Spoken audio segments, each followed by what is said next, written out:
Welcome back to Suit Up and Hack. When we hear Python malware, we typically laugh. It's usually just a script bundled with an interpreter. Kiddie script stuff. You run it through basically a tool to decompile it, get the source code, and go home. But in this sample, this one's different. We're looking at a Python stealer compiled with Nuitka. It doesn't just bundle the script, it translates the Python code into C, compiles that C into native machine code. You can think of it as a Russian nesting doll of obfuscation. Looks like an executable, smells like an executable, but deep down it's a Python brain running in a C+ body. So we have a schematic here on the screen that I want to show what the process is that we're going to be going. We have, and I downloaded this from MalwareBazaar, the wrapper. We have to dive in. We're going to dump it into Ghidra. We're going to see that there's some telltale signs of what we need to look for with the Nuitka. We're going to extract it from the resource section, and then we're going to get this hexadecimal blob, and it's going to take a look, and we're going to have to force it through basically a custom decompressor that I found online. It's going to then, once we unpack it, we're going to be able to get that core logic, which is a main.dll, which is the compiled Python to C code, and it's a native Windows DLL. So without further ado, let's just jump right in. I have my FlareVM pulled up here. I'm going to go ahead and close this window, and we're going to go ahead and just open up Ghidra so that we could start taking a look at these Python stealer.exe. And let's go with a new project, non-shared, and we're going to go Python stealer exe. And I have it saved in this folder right here. Here's my custom unpacker and my Python stealer. So we're going to drop it in, say OK, and let it do its thing. And once we get that pulled up, I'll be able to go and show you what exactly we are taking a look for. What are the telltale signs that this is just a wrapper that we need to go in and take a look at, dig a little deeper. So brought that up to the Dragon, and I do want this analyzed, and we're going to go ahead and analyze it. So it'll take a few minutes here, and let's go ahead and let it run its course. As you can see here, if you've used Ghidra before, this is basically running an analysis over it, and we could not find the PDP, which is fine. First thing, I'm going to go ahead, take a look at exports. We're going to double click on the entry, and we're going to see that there's two different functions here. Now, we take a look at this one, and once we get more repetitions, more practice, we're going to go ahead and actually see that this function is the stack cookie. Basically, it's going to create the stack cookie, and we're going to, once we go back, take a look and know that this is the next function that we need to take a look at.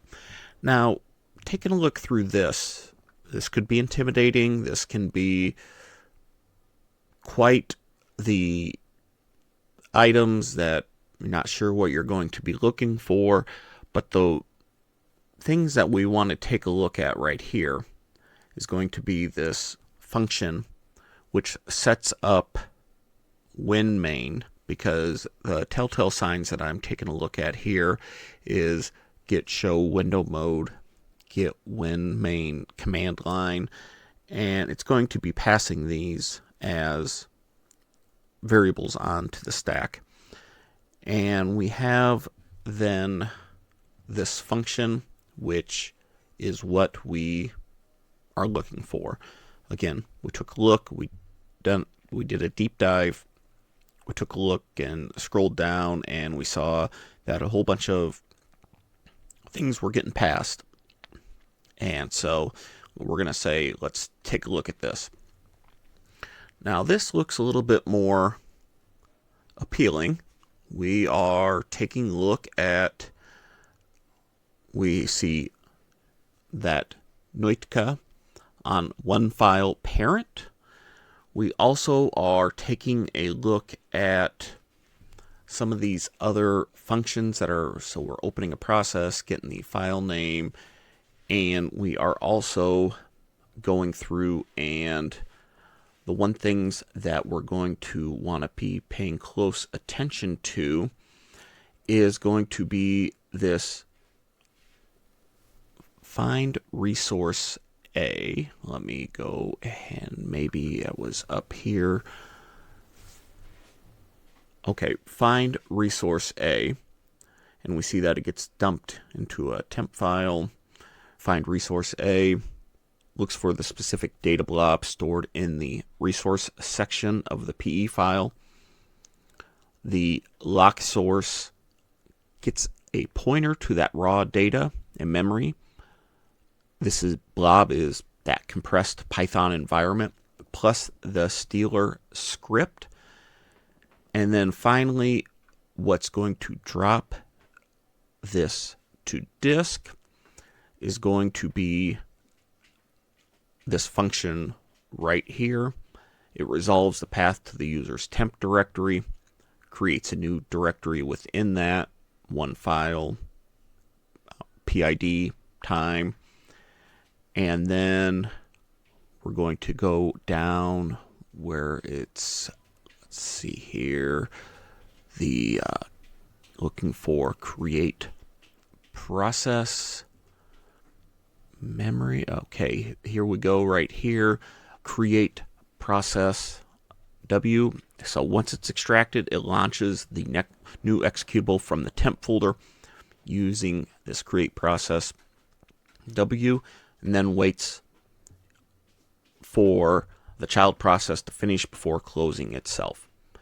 So we see from here, we're taking a look at this create process. We have a bunch of different variables or that get passed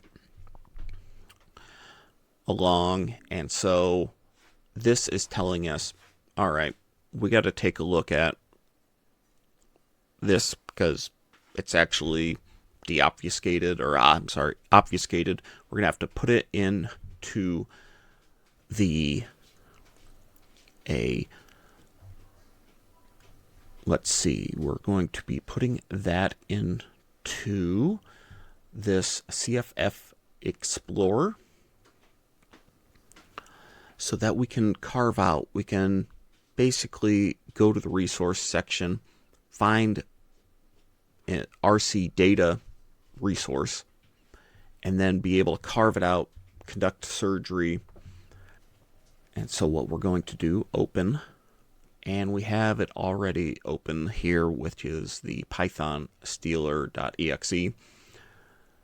Maximize this. And so what we are going to be taking a look at in the CFF Explorer, we have this resource editor. And we need to look at the RC data folder. And with that, it's only one entry. We're going to see K signature at the start of this hex preview, which is right here. This is that compressed blob. And I'm going to go ahead and, let's see, right click. And we are going to go ahead and save the resource as raw.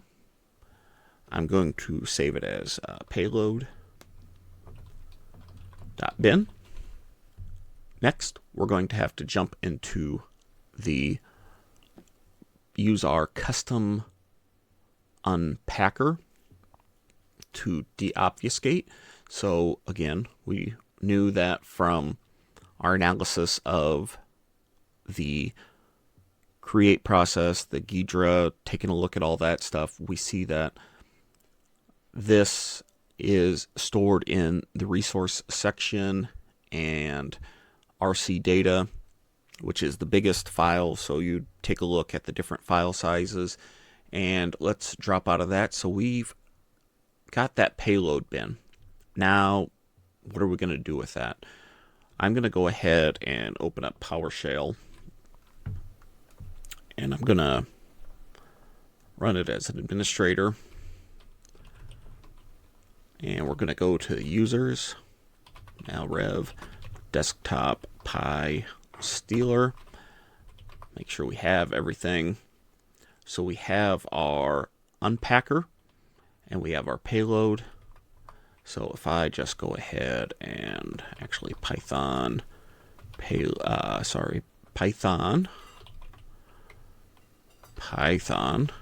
unpack, we see that this was compressed. Now we have successfully extracted it to payload extracted.bin. Let's just make sure that we have that in there, and we certainly do. So we have now extracted the payload. That's where we're not done yet, because we're going to have to go back and actually drop it into a hex editor. Hex XD is my choice. So let's go ahead, open it, and we see that we have that extracted there. Now what's interesting here is that we can go ahead and see that main.dll, the MZ, which is our magic header that we are looking for with any of these particular, the magic bytes is what we refer to them as, because this will say that everything after that is the executable that we're looking for. I'm going to go ahead and delete this, and it'll change the file size, and I do want to proceed. Now I'm going to save this as main.dll, save it, and we're going to then be able to get Ghidra back up and running. And I should have left it open. That's something that I will make sure to do, but let's do a new project. I'm not usually sure if this is the correct way of doing it or the proper etiquette for Ghidra, but we're going to say main.dll. Now let's drop that in there, and if everything is successful, then we've taken that loader, we've taken the loader that we've downloaded from MalwareBazaar, looked through, saw that there were some telltale signs that it was using Nuitka in order to go ahead and nest it, obfuscate it. So let's hit that yes and analyze that now. And we finally have gotten to the place where Ghidra has analyzed this main.dll. Let's just take a double check and make sure that we have everything. And boom, we have here the malware logic that was hidden, nested away in the Russian dolls, we had to peel back multiple layers where we took a look at everything. Now we're ready to analyze this malware logic. So in our next video, we're going to dive into the malware logic. We're going to see what actually this malware does. We took it from downloading it, MalwareBazaar, dropped it into Ghidra, saw that we needed to follow some functions down. Then we got some insights into some of the strings, and then the different create processes, and it told us from there that, hey, this is hiding in the resource section, the RC data to be specific. We then had to extract that, then decompress it, bring it into a hex editor, and then from there conduct a little surgery, and now we're able to get the main DLL that's actually the malware logic. So make sure to take a look at this, drop some comments. What do you think this is? Have you seen this before? What's it doing? How interesting is it that this Nuitka can take Python and convert it into native C? And we'll see you in the next video.